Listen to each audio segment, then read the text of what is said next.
So week 2 is all about players in life. So 30 types of soul relationships, karma agreements, and task companions. So this is all from a spiritual perspective. So take what works for you and let the rest go. So go ahead and take a moment to write a list of your people you're interested in learning what your relationship is actually all about.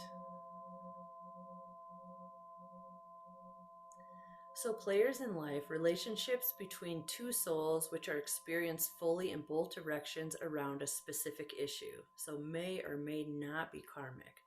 So the general pattern is that after it has been experienced in one direction, the souls switch positions and experience the other half of the relationship in this life or another.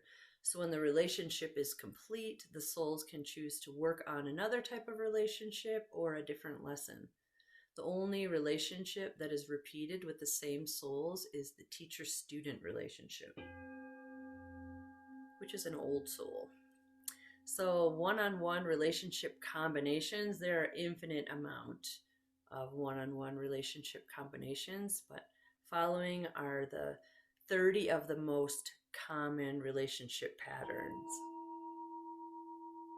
which I found really fascinating. So number 1 is the teacher-student. One person teaches the other something life-changing that helps the student to go down a more appropriate life path. So the teacher helps the student to gain clarity in a general or in a specific area. So your school teachers are rarely one of your teacher-student relationships.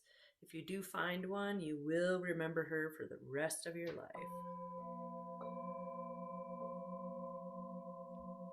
Number 2 is parent-child.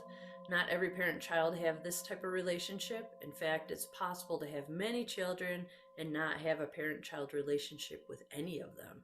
So the parent isn't necessarily the actual parent of or older than the child. The roles may be reversed. So subcategories of this are father-son, father-daughter, mother-son, or mother-daughter. And we have number 3, imprinter, imprinted.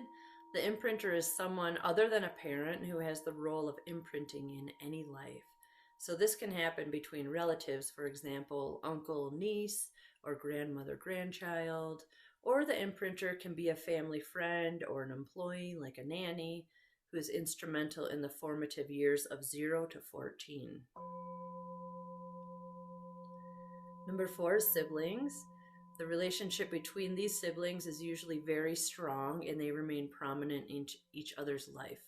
So brothers, sisters, in one life both will be brothers and in another both will be sisters. Or brother, sister, in one life one is the brother and the other is the sister. Then the positions switch in the next life. Number 5 is marriage or husband-wife, a couple who has a lifelong mate relationship. And number 6, leader-follower, a few different ways this may play out. The leader can be someone the follower feels compelled to follow, like a general or even Hitler. The leader can also lead the follower on more intimate basis, like a business mentor. Or the leader can be someone whose every major lifetime move anticipates the follower's actions. So the leader marries a doctor, the follower marries a doctor 2 years later. The leader goes to law school, the follower goes to law school 4 years later.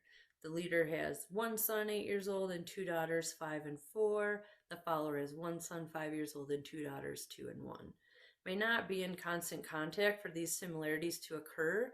The participants usually check into each other's lives periodically to note the parallels. I've actually seen this. It's pretty fascinating. Number 7